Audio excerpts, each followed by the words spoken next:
ఒకప్పుడు మనం చిన్న పూరు గుడిసెలో ఉన్నావు నువ్వు. అప్పుడు నీ లెవెల్ ఎలా ఉంటది? ఆ తర్వాత నెమ్మదిగా ఆ గుడిసె పోయి రేకు షెడ్ వచ్చింది అక్కడికి. తర్వాత షెడ్ పోయి చిన్న మేడొచ్చింది. మేడ పోయి పెద్ద మేడొచ్చింది. అంతకుముందు ఒక డొక్కు సైకిలేసుకొని తిరిగేదానివి తిరిగేవాడివి. ఇప్పుడు కొంచెం బండొచ్చింది.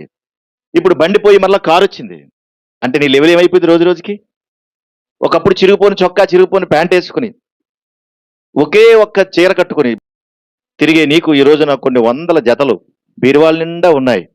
అసలు బంగారం అంటే నీకు తెలియనటువంటి నీకు ఈ రోజున ఒళ్ళంతా బంగారం వచ్చింది. ఇప్పుడు నీ లెవెల్ ఎట్లా ఉంటుంది చెప్పు? ఆలోచనలు ఎట్లా ఉంటాయి? నడమంత్రపు సిరి అంటారు కదా దాన్ని. నీ మైండ్ సెట్ ఏ విధంగా ఉంటది? ఇప్పుడు ఫలానా, ఫలానా, ఫలానా అనే పేరు వస్తది. పెద్ద పెద్దోళ్ళందరూ నీ ఇంటికొస్తారు. అంతకుముందు ఎవరు వచ్చేవారు కాదు. నిన్ను చూస్తేనే అసహ్యించుకునేవారు. కానీ ఇప్పుడు నిన్ను చూసేటప్పటికి ఫలానా, ఫలానా అంటున్నారు. ఏ ఫంక్షన్ ఉన్నా నిన్ను పిలుస్తున్నారు. అంతకుముందు అసలు నీ ఇంటికి ఎవడో వచ్చేవాడు కాదు. ఇంటి పక్కన ఏదైనా ఫంక్షన్ జరిగినా నీకు ఎవడో చెప్పేవాడు కాదు.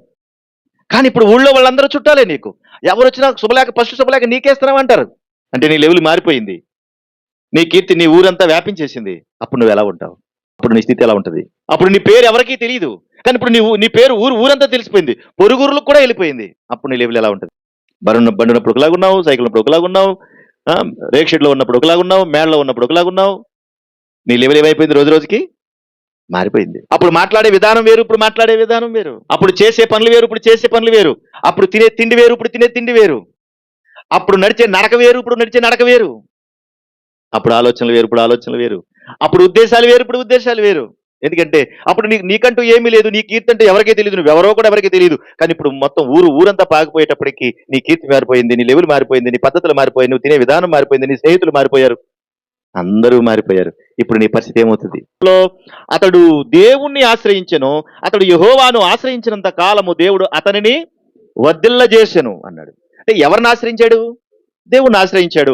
దేవుణ్ణి ఆశ్రయించడం దాని అర్థం ఏంటంటే దేవుని మీద ఆధారపడ్డాడు, దేవుని కొరకు బ్రతికాడు, దేవుని పనే చేశాడు, దేవుడు చేయమన్నది చేశాడు, దేవుడు వద్దన్నది మానేశాడు.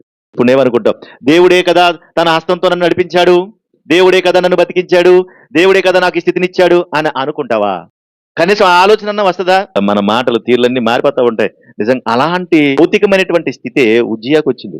అయితే అతడు స్థిరపడిన తరువాత అతడు మనస్సున గర్వించి చెడిపోయేను. కానీ మేడలోకి వెళ్ళేటప్పటికి మనశ్శాంతి కోల్పోతాం.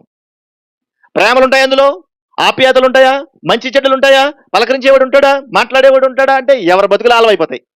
ఎప్పుడైతే స్థిరపడ్డాడో, మేము ఎదిగాము అనుకున్నాడో, అప్పుడంట ఏమొచ్చింది లోపలికంటే విపరీతమైనటువంటి గర్వం వచ్చింది. గర్వం ఎప్పుడైతే లోపలికి వస్తుందో వెంటనే ఫస్ట్ విడిచిపెట్టే దేవుణ్ణే. ఎందుకంటే కొన్నిసార్లు మనకి ఏమీ లేకుండా ఉంటేనే మనం బాగుంటాం.